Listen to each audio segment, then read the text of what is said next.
Okay, so you were asked to read The Two Bobbies, a true story of a Hurricane Katrina, friendship, and survival.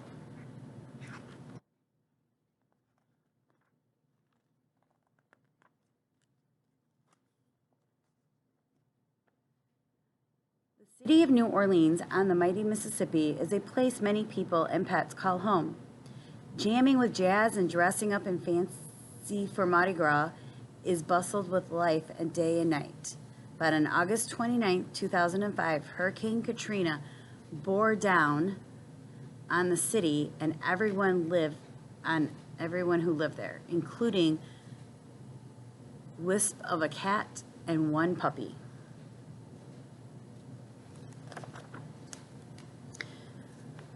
Winds roared to 110 miles an hour. Rain pounded hard and fast. Strong winds pushed walls of water from the Gulf of Mexico into Lake Pontchartrain. Some of the levees holding the water back gave way. Water poured into the city deeper and deeper. People who had stayed through the storm were finally forced to leave their homes. They had to say goodbye to everything they loved. Many were told they couldn't take their pets. Bobby and Bobcat were left behind. Bobby had been tethered with a length of chain. Bobcat stayed by her side. Together, in the silent heat, they waited for help to come.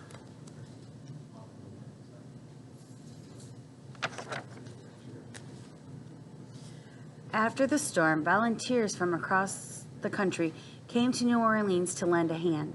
They brought food and water. They rescued people stranded on the roofs of their homes, and they rescued many animals. But with so much damage and confusion, the two Bobbies were not rescued. Their food and water gone, Bobby finally broke free. She dragged along the broken chain with Bobcat close beside her.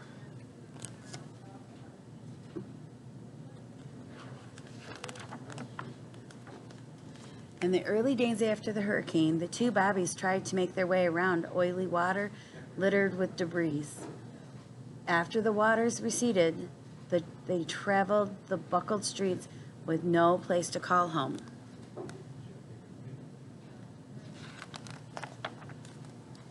Month after month passed as Bobby and Bobcat wandered the devastated city.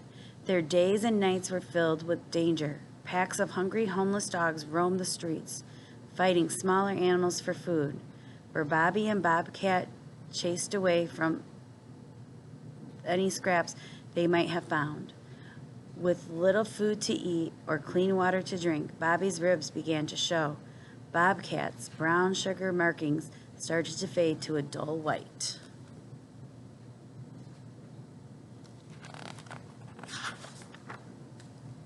One day in January, 4 long months after Bobby and Bobcat strayed onto a job site, a contractor crew hammered and sawed, fixing up a motel damaged by the hurricane. A worker's dog rushed over to play with Bobby. The dog's owner, Rich, noticed Bobcat too. He saw how thin the two strays were and began feeding them. He trimmed Bobby's chain, leaving enough to jingle on the ground because Bobcat liked to follow it. But every time Rich tried to touch Bobcat, Bobby growled. After a week of caring for them, the two Bobbies, Rich got some bad news when his boss came to the job site. He had given permission for one dog, but not two dogs and a cat. He said Bobby and Bobcat had to go.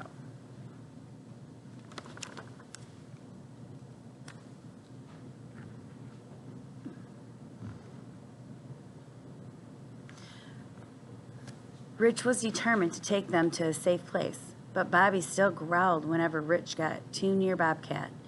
She would not let him pick up or even touch her friend, so Rich rattled a bowl of food of kibble. Bobby followed the food to Richie's van, and Bobcat followed Bobby.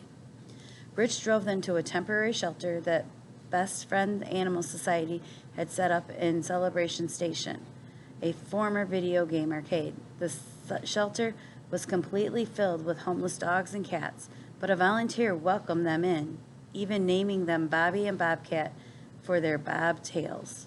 They were placed in separate rooms. All night long, Bobby howled and barked. Bobcat paced back and forth.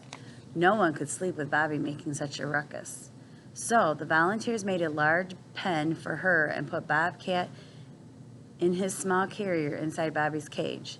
Bobby lay in front of Bobcat and whimpered. The volunteers opened the small cage to see what would happen. The two Bobbies touched noses again, together at last.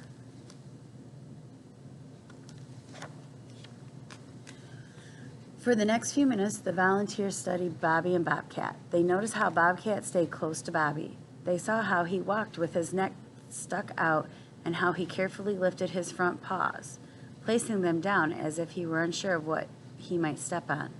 Someone waved a hand in front of Bobcat's face. Bobcat did not jump back.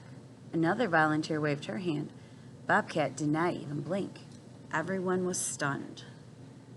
Bobcat was blind. All that time on their own, Bobby had been Bobcat's seeing eye dog.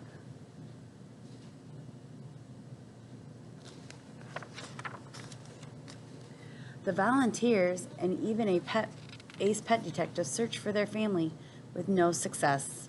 1 month later, Celebration Station closed its doors, but Bobby and Bobcat still did not have a home. There was only one thing left to try.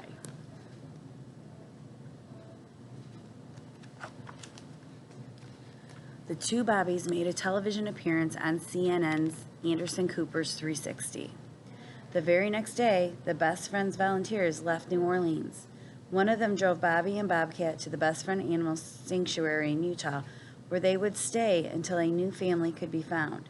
They were on their way west when the news came in. Hundreds of people wanted to adopt them.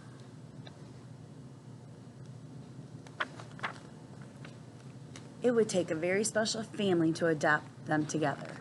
The volunteers made a list and invited everyone on it to come and meet the two Bobbies. Only Melinda and her Boston Terrier, Gus Gus, made the long trip to Utah. That night, Bobby and Bobcat had a sleepover with Melinda and Gus Gus in one of the cottages on the sanctuary grounds. Would the two Bobbies choose Melinda?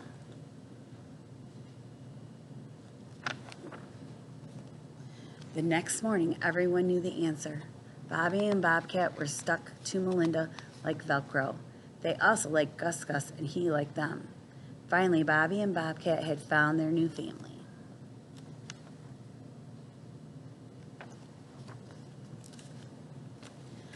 Now they live with Melinda, Gus Gus, and Amelia on the ranch in southern Oregon. Bobcat has a window seat to sit in. He likes to play with the robot vacuum cleaner. He turns it on all by himself. Bobby helps with the ranch chores. She goes along on horse rides. On hot days, she lounges in the frog and fairy pond. At the end of every day, Bobby and Bobcat snuggle up together. They have toys and treats and lots of new friends, even a camel. Best of all, they have each other.